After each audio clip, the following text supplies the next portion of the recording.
아니 이게 생각보다 더 실감이 나는데요. 이거 몇 시간이면 하고 싶은데요.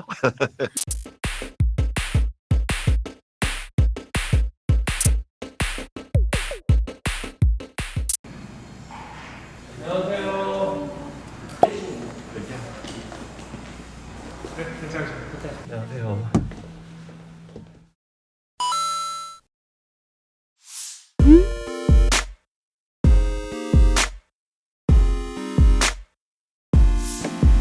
해보셨어요? 부모님?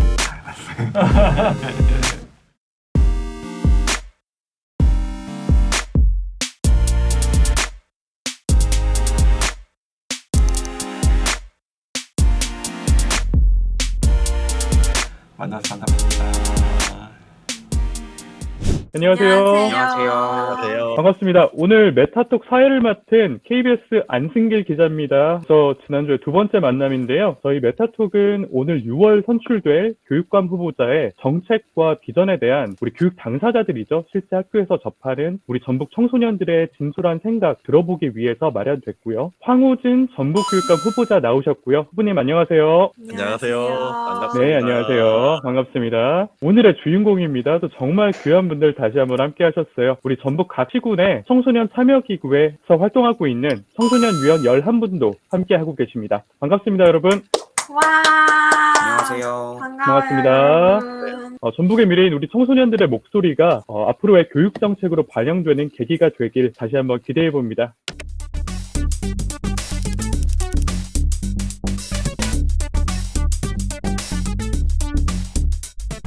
우리 후보자님이 그러면 첫 대화를 나눌 공간으로 후보자님께서 이끄시는 방향으로 다 같이 이동해 보겠습니다. 해변가로 이동을 하겠습니다. 역시 학생들이 먼저 재빠르게 와서 지금 둥글게 자리에 앉아 있습니다. 황우진 후보자께서 내놓으신 정책 공약에 대해서 학생들과 이야기를 나눠보는 시간입니다.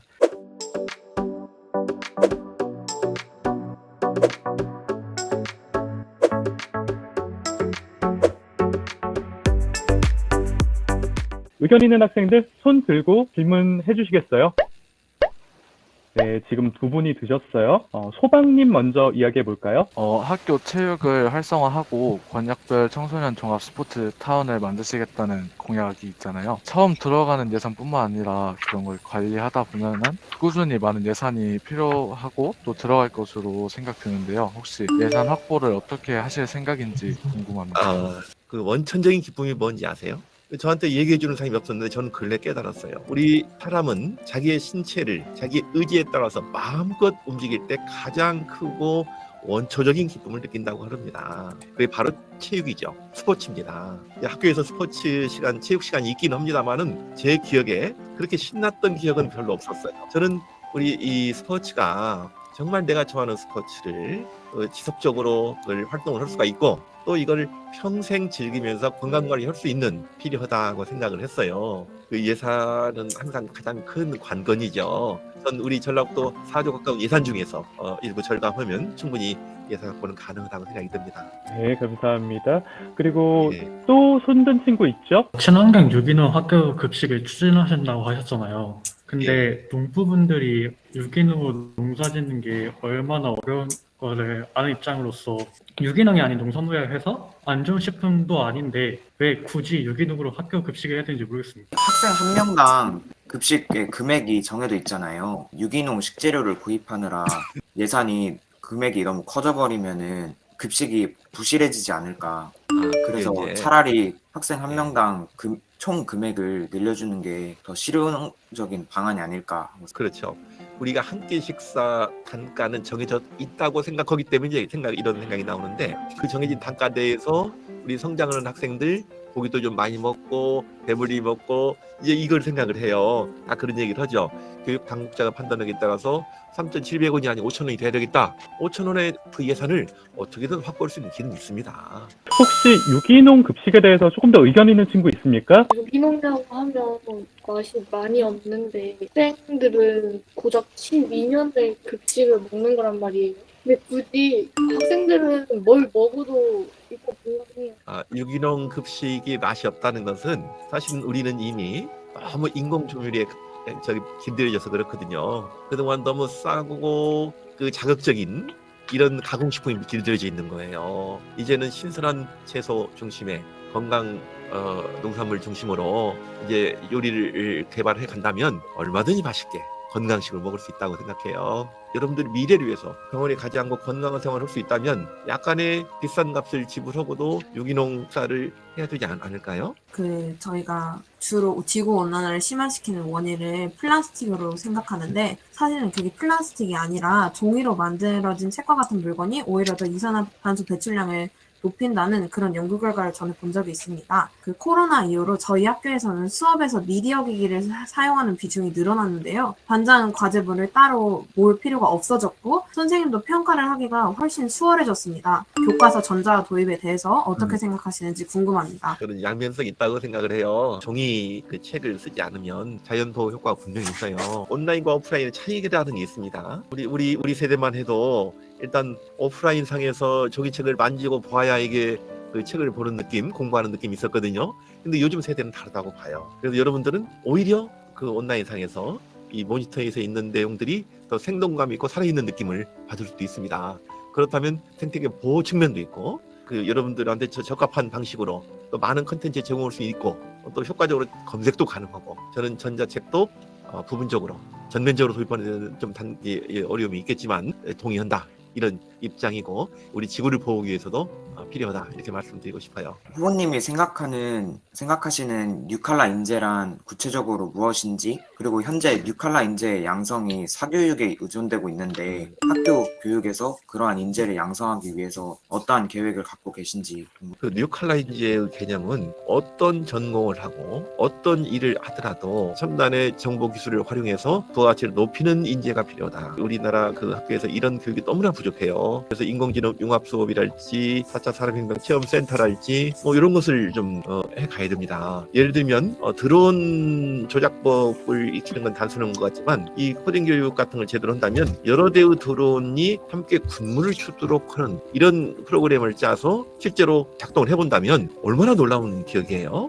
이제는 전면적으로 여러 부문에서 이런 정보 기술을 활용하지 않으면 그 분야의 최고가 되기 어렵거든요. 그래서 앞으로 코딩 교육이랄지 AI 에듀텍 기술을 활용한 이런 교육을 대대적으로 확충해 나갈 생각입니다. 그리고 다음 질문 리틀미서님. 후보님의 공약 중에 학생들이 줄어들고 있잖아요. 그 농어촌학교 같은 경우는 초중 통합학교나 중고 통합학교를 만들겠다고 하셨는데 학생들이 학년도 다르면 아무래도 교과목의 역량이나 수준 차이는 있을 것 같은데 어떤 활동을 같이 할 수 있을까요? 그렇죠.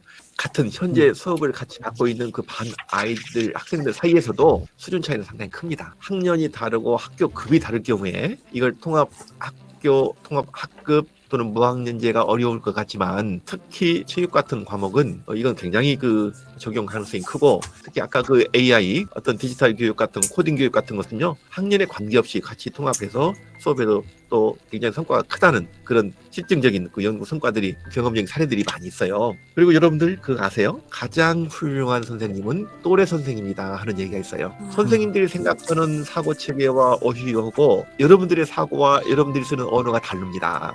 나보다 조금 더 아는 친구가 나를 도와준다면 가장 효과적인 지도가 될 수 있는 거예요. 여러분들이 생각지 못하는 굉장히 큰 시너지가 나올 수도 있어요. 내가 모르는 것을 내가 쓰는 언어로 쉽게 가르쳐준다면 얼마나 고마운 일이에요.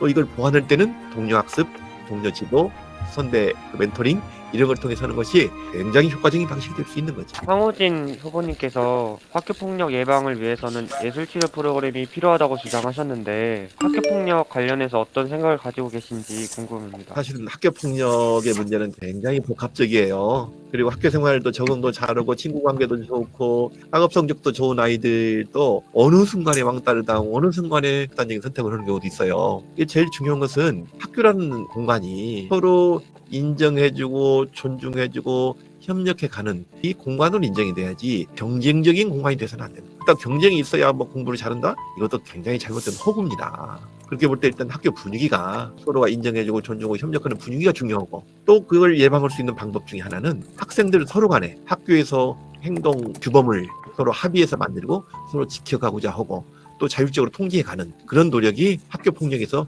가장 핵심적으로 중요한 거죠. 아까 예술치유 프로그램은 예술적 아름다움, 예술적 감수성을 익힌 학생들이 남을 괴롭히거나 남한테 해치는 이런 일을 할 수 있겠어요?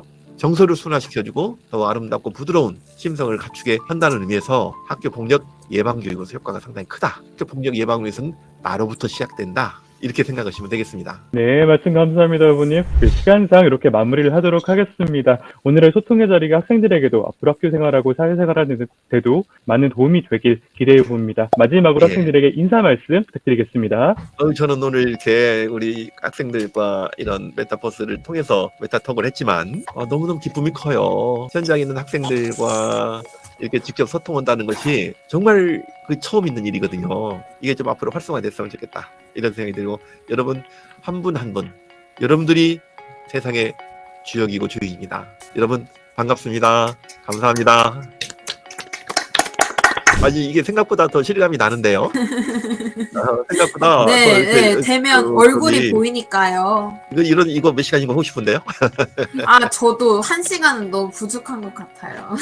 교육감이 누구냐에 따라서 이제 선생님들의 이제 앞으로 행복도 결정이 되더라고요. 이제 그런 문제에 대해서는 좀 어떤 식으로 해결이 될지. 우리 학생들이 또 학부모들이 사회에서 우리 선생님들은 완벽해야 된다고 생각을 해요. 네. 왜? 아이들이 지도오기 때문에.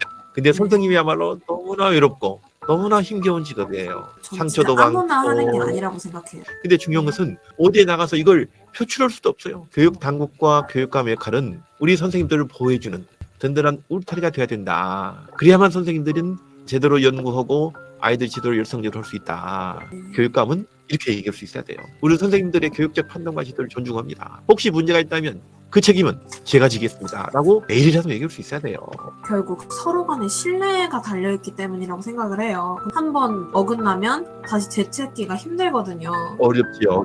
네, 그래서 예. 계속 저희가 소통을 하면서 풀어가야 할 숙제라고 생각합니다. 우리 구름님은 굉장히 문제의식 굉장히 정말 심오하시네요. 맞아요. 네. 맞아요.